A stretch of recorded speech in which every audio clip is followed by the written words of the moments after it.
Sorry for the slight delay for a technical glitch. Hi, good evening.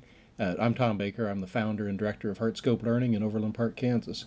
Thanks for being here tonight. The topic we're going to talk about tonight is brain training for decision speed in sports. Tonight is the big picture. There's a second seminar in this series, and once you're registered, you'll have access to that. There's no charge for registering, but tonight we're just going to talk about the nuts and bolts, the big pictures about brain training. These two players, in about 3/10 of a second, it's going to be clear that someone made a bad decision. About 4 seconds ago, this quarterback, thought he was strong enough and fast enough, and now he's wishing he'd made a different decision. Research says that for elite goalkeepers, by the time the ball has left her foot, the keeper is already moving, taking assessment of the situation and taking action. So at each level in sports, for a 6-year-old, there can be a 30 or even 50% difference in physical skills. By the time an athlete is 17, there's a 2 or 3% difference in physical skills. So increasingly, and probably at professional level, there's even less than that. Increasingly, there's more emphasis on improving mental skills, decision skills within the game. 99% of student athletes aren't going to play professional ball. So one of the questions before we even start is what's your long-term goal? The decision speed training that you'll get here will help in school, with friends, later in job, and just overall quality of life. Just like you can go to the gym and take an aerobics class, you can do a workout at home or at HeartScope with a personal trainer. It's 20 minutes to 40 minutes a day. It's one-on-one with a personal trainer. In this case, you, the parent. Workouts are fun and challenging. So I think now might be a good time to start a video and show you what a home brain training workout looks like. These are just a couple clips of families that are in training. You don't have to understand any of this. Just watch it and get a sense of what they're doing and how they're doing it. Here goes. My binder, and if you notice, I've got these little sticky tabs. I've got my 1, my 2, 3, 4. Okay, so let's look again. I'm going to shift this to the side. What do we see here? A 7. And we have Got a triangle and a square. So you see how you have your 8 there? Uh-huh. You can play that on this because it's 1 higher. Will you place it there? Now will you draw a card? All right, now it's my turn. I have this purple color, and so if I have 1 of each, the third card must be different. So I actually need that card right there, which is that one. Squiggle. Purple oval. Good. Purple squiggle. Good. Purple diamond. Good. Red squiggle. Good. Matt.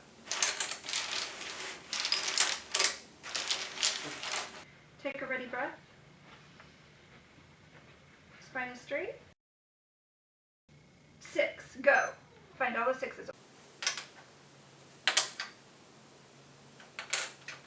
Okay, ready? Higher or lower? Higher. Lower. Higher. Lower. Let's have 2 be my target number. Okay, So then you'll deal the cards. so if I lay out Like this here. 9, Okay. then he would go to 9. Okay, now can you make any plays? Very good. I mean, 7 on top of 6, 6 on top of 7, very nice. Oh, look at here, I could have played a 10 on an ace and a 9 on an ace. Oh, look at here, and an ace on a 10 and a 7, very nice. Excellent. Thank you very much, Miss Allie. You have successfully completed your first brain workout. And so as a coach, while your student is using their apps, I'm going to go back through and I'm going to look at a lot of my stuff that I just trained on. So there you go. You saw the students in that clip were aged 9 to about 15. This is suitable, in our view, for students aged 9 to 21. And best of all, of course, there are no known side effects to cognitive skills training. Because ultimately what we're trying to do is optimize potential. And no one says that there's unlimited mental potential in every student athlete, but certainly most students have additional areas where they can grow. And the current trajectory suggests that vector A says that that's the direction that you're headed. The yellow vectors are things that you can do to change how much of your potential is actually realized. So I promise you, I promised Homer a donut after the second workshop. I'll give you a little bit of brain science today. I apologize for that. You just have to have it in order to understand what we're trying to do here. That's the wrong way. Here we go. So we define cognitive skills as how you learn and knowledge as what you learn. In more detail, cognitive skills those are things that neuroscientists report in MRI studies like the one below. Memory, attention, decision speed, logical reasoning, automaticity. Whereas classroom knowledge, fraction phonics, what happened in 1492, that's what you know. We use the metaphor of strength versus knowledge, and that team on the right, their uniforms are clean, they're listening politely, but the one thing I noticed is how small those guys are. Based on their numbers, those guys haven't spent a lot of time in the weight room, unlike the picture on the right, the Baylor Bears. Those guys are working out, breaking a sweat in the summertime in order to perform better in the fall. So obviously, the more you lift, the better chance you have, if not avoiding, of at least surviving a unpolite tackle. I won't even read these definitions. The point of this slide is that even in 2001, there's limited research on decision speed. By 2008, there was more sophisticated definitions and research going on. This is a rapidly changing field. It's really exciting, but there's really a lot going on. So I can give you the science side sometime if you want, but let's just try to keep it practical. Most students, and probably parents too, know more about how their phones work than how their brains work. We liken it to, phones are easy to upgrade. I would comment that guy with the brick is probably a better driver than the lady with the Google glasses. His arm will get tired after a while. Brains are complex and come with a lifetime contract. So we want to repeat that this is fairly complicated stuff, but it's not brand new. There's a lot of evidence accumulating about how brains can develop. We talked about at each level that there are fewer physical differences. There are obviously sport-specific techniques. If you need to throw a javelin straighter or figure skate in a particular direction, I'm not your guy. But I can certainly help you with overall mental function and decision speed. And the research, even from 2013, says that there are measurable differences in all elite athletes, especially in eye movement, working memory, that's a fancy word, we'll get to that later, response accuracy, obviously, and decision speed. And we're going to be talking about decision speed today. There are common, not to be rude, but when I hear someone say that a particular athlete is born that way, I think that's just an excuse. Going back to our football metaphor, that it used to be farm boys from Oklahoma and Nebraska were the biggest guys on the football field. There wasn't anything inherently different about farm boys from city boys back then. It's just that farm boys lifted cattle. They lifted a lot more weight. So by the time they were 18, they were able to push little guys around. That's not true now. City, country, suburbs, kids lift weights. But 50 years ago, the idea was, you're just born that way. There's no evidence in the research for early specialization. There's no evidence for elite competition. A couple exceptions to that, and I'll clarify exactly what I mean by that.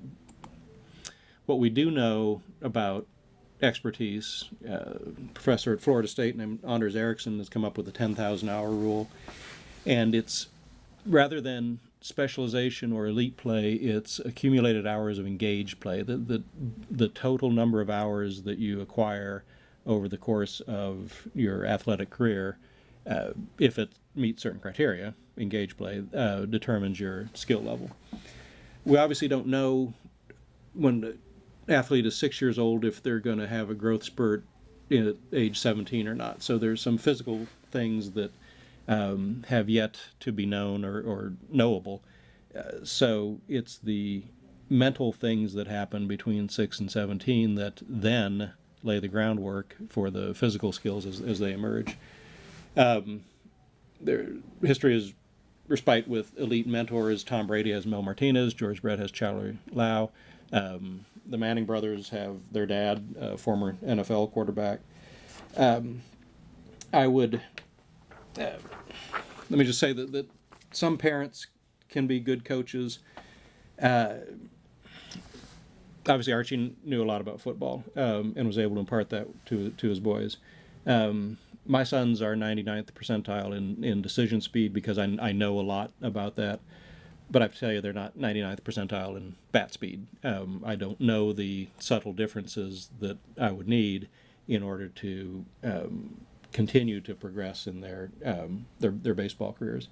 I can go out and I can find somebody who knows something about swinging a bat, but I can't do it myself.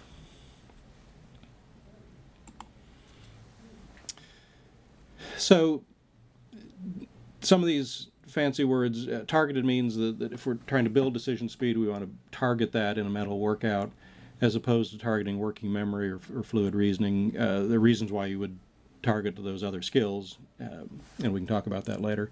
But to improve decision speed, you have to have a decision speed-based workout. Proximal is a fancy word for right at the edge, and just like you run on the treadmill until you're almost out of breath, when you're training aerobically, you're working your brain just at the edge of a functional level, and we'll teach you how to do that.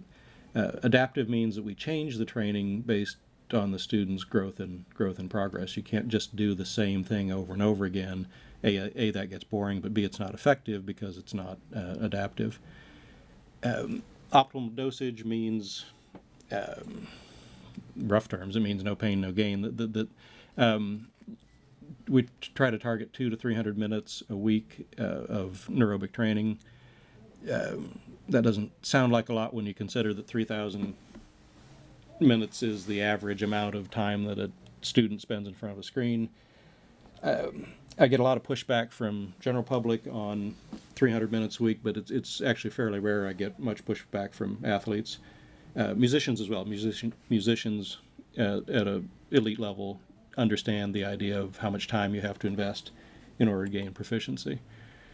So by targeted, I mean if I'm exercising a shoulder muscle that I know just the one that I'm trying to exercise, it's proximal in that it has to be weight that's heavy enough but not too heavy, and adaptive in that the guy in the black shorts wouldn't do the same workout as the lady with the pink wall. So to get those factors, the fancy word is naturalistic. The first choice to get decision speed training is decision speed training at game speed, and so that's always the first choice. And you would never substitute any sort of artificial workout for game time experience. Having said that, sitting in the car, driving 3 hours to a so-called elite soccer tournament isn't decision speed training. So in that scenario, I'd save gas and save time. I'd play locally and invest that drive time in workouts that I can do at home. So even though we see a lot of this, these things in practice, there's no research evidence, even no anecdotal evidence that any of this improves decision speed. Talking about playing the violin doesn't make me a better violin player. If I want to improve my skills with my music and my bow, then I need to sit down and practice. So giving me a lecture about violin isn't going to help. Doing something once or twice, even if it's the correct technique, it's not building so-called muscle memory. That just for the record, muscle memory is not in your muscles. All skill is in your brain, right? When athletes, I see this a lot in Little League, that the first base coach is yelling, the third base coach is yelling, the parents are yelling. What does the kid hear during the game? Yeah, absolutely nothing. When there's multiple conflicting input streams, then kids tend to tune out. Down at the bottom, high stress and low content. When elite athletes quit, when they get burned out, it's not just stress, it's stress and lack of instruction. Most athletes at a certain level can handle a fair amount of performance pressure. What they can't handle, they say, after they quit, is not getting enough direct instruction to do something about the stress. So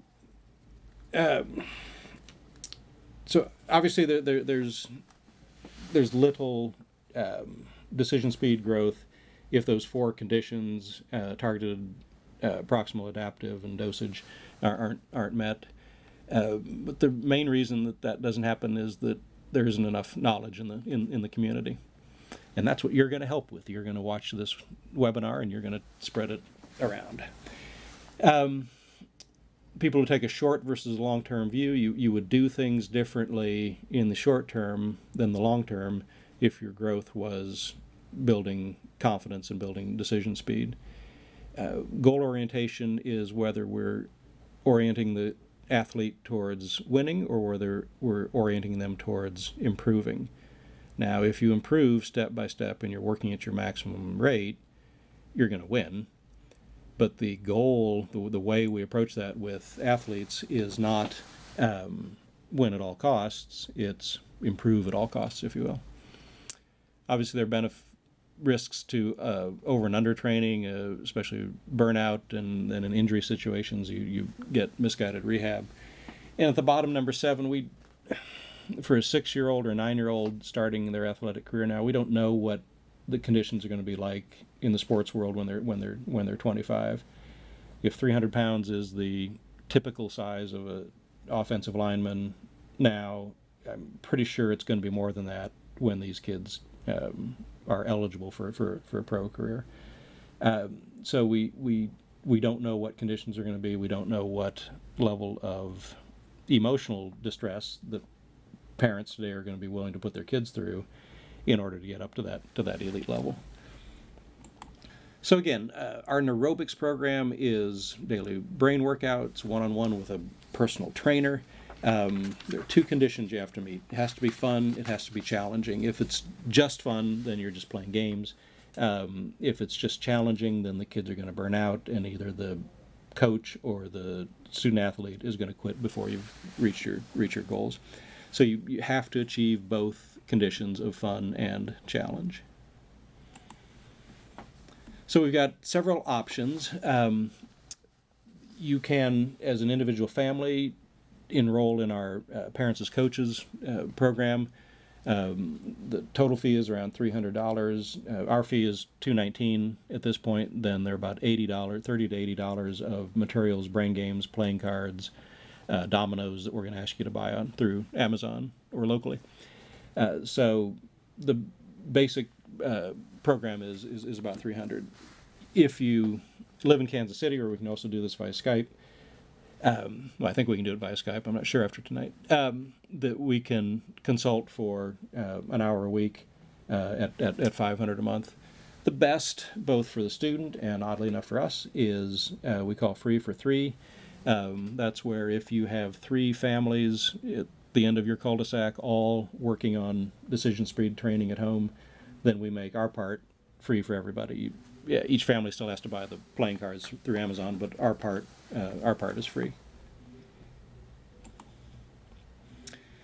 So the next thing for you to do is to decide if you want to make this commitment. Like any other workout or weight loss or music lesson, is this really something that you want to do? You can register with Cognizone. We will send you some talking points for your friends and families. And you want to set up a win-win workout schedule. This has to be something that's fun and challenging, and a lot of stress on the family is going to make it really hard to meet the fun component. Then number 3, partly through us, but partly through your own network, is to find support for you to fulfill your commitment. So now in hindsight, I'm kind of wishing I didn't pick that slide. So, but the idea behind Free for 3 is, these grown-ups watching this, Free for 3 is that 3 athletes, 3 parents, you'll each register under the same team leader. You'll make a good faith effort to follow the training protocol. We have training videos. We'll provide 2 training Skypes during the course. Each coach has to submit data, and that's what's valuable for us. Right now, I need your data more than I need your money. So you are helping our research by supplying data. So that's why we're doing the Free for 3. This is volunteer only. We would not expect someone to offer Cognizone services, training services, and get paid to do it. So it doesn't have to be a parent, but it does have to be a volunteer. And you can share some of the materials, but really you're going to need 3 separate training kits. So you can be successful as a new coach. Our coaches are going to be 30% more efficient than you, but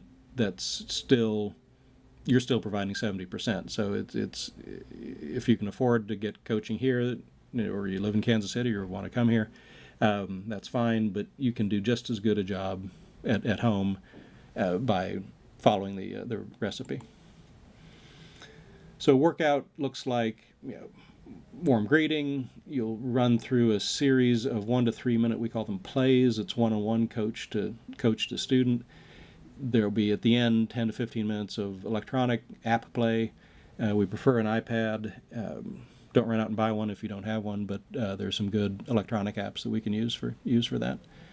There's an online option for app play. That's actually my third choice. I'd rather have a Nintendo DS if you have one of those. So the training kit looks something like this after you've purchased everything from Amazon. You'll get a training guide from us that you'll print out and put in a 3-ring binder. We'll help you build a weekly lesson plan, and from that you'll create a daily plan. Don't worry about it. I'll explain more of this in the next workshop. You don't have to be a brain expert. I don't need to be a heart expert in order to get a bypass. In fact, my expertise in brain surgery really doesn't. Yeah. Sorry, that's not a great metaphor. So we can be your science experts.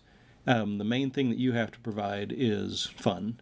If you and the student athlete are having fun when you're doing the workout, then you're going to keep doing it and you're going to see progress. Just like anything else. So I got donuts in the front, now I got chocolate chip cookies. You can tell what kind of physical workout I take. Don't eat all your cookie dough before it's in the oven, and remove, you need enough heat to cook it, but not too much to burn it.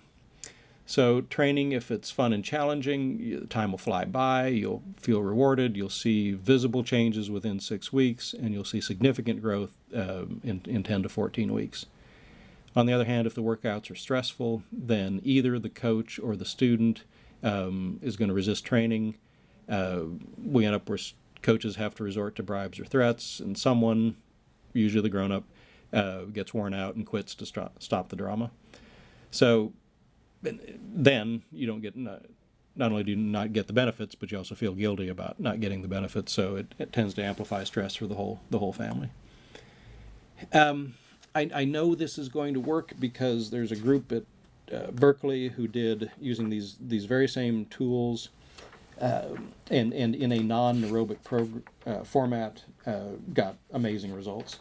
So we are adding the aerobics component to it, and I'm sure that if you follow the recipe, you're going to get good and in many cases amazing results. So again, is it better to be sweaty or better to be polite? Well, it kind of depends on what your goal is. If you want to have strength in the fourth quarter, you probably need to be building up strength in the summer before the season even starts. So we make this program free for individuals because I don't want financial limitations to prevent anyone from getting training. I appreciate that I can't 100% police anything that's up on the internet, and that maybe there's a Cognizone clinic opening up somewhere in the next 12 months as a result of this video. But I ask you to, if you can play fair, that you do play fair, that my income comes from consulting with teams and school districts. So for any individual parent coaching a student at home, we want to make this available for free. If you'd like me to help on a broader basis, I'll be happy to do that. But we do ask that you play fair. So now, the next thing to do, there's no charge to register. You'll get more coach support, and we'll send you some information that you can share your dreams and your hopes and your goals with friends, family, and teammates. So thank you for tonight, and now for live viewers, I'll start taking questions via the chat window. Thank you and good night.